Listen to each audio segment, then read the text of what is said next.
ఇక అదేవిధంగా ఉమ్మడి నల్గొండ జిల్లాలో కూడా ఏఎన్ఎన్ న్యూస్ క్యాలెండర్ ఆవిష్కరణ ఘనంగా జరిగింది. నకిరేకల్ ఎమ్మెల్యే వేముల వీరేశం ఏఎన్ఎన్ క్యాలెండర్ను ఆవిష్కరించారు. ప్రజా సమస్యల పరిష్కారానికి ప్రభుత్వ సంక్షేమ పథకాలు ప్రజల వద్దకు తీసుకుపోవడంలో ఏఎన్ఎన్ చేస్తున్న కృషిని ఎమ్మెల్యే వీరేశం అభినందించారు.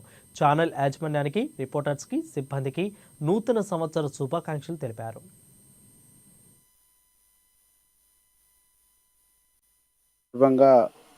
ఈరోజు నూతన సంవత్సరం సందర్భంగా ఏఎన్ఎన్ క్యాలెండర్ ఆవిష్కరణ చేస్తున్నటువంటి ఏఎన్ఎన్ ఛానల్ యాజమాన్యానికి, వారి యాంకర్స్, వారి రిపోర్టర్స్కు, వారి ద్వారా ఏఎన్ఎన్ ప్రేక్షకులందరికీ నూతన సంవత్సర శుభాకాంక్షలు తెలియజేస్తూ, రాష్ట్ర ప్రభుత్వం గౌరవనీయులు ముఖ్యమంత్రి రేవంత్ రెడ్డి గారు ఈ రాష్ట్ర అభివృద్ధి కోసం చేస్తున్న పలు అభివృద్ధి సంక్షేమ పథకాల విషయంలో ప్రజల్ని చైతన్యపరచాలని, సమాజంలో జరుగుతున్న అనేక అంశాల్లో వాస్తవాన్ని వెలికి తీయడంలో ఏఎన్ఎన్ ఛానల్ ముందు భాగాన ఉండాలని తెలియజేస్తూ, వారి యాజమాన్యానికి, వారి ప్రేక్షకులకు, వారి ద్వారా మా నియోజకవర్గ ప్రజలకు నూతన సంవత్సర శుభాకాంక్షలు తెలియజేస్తాం.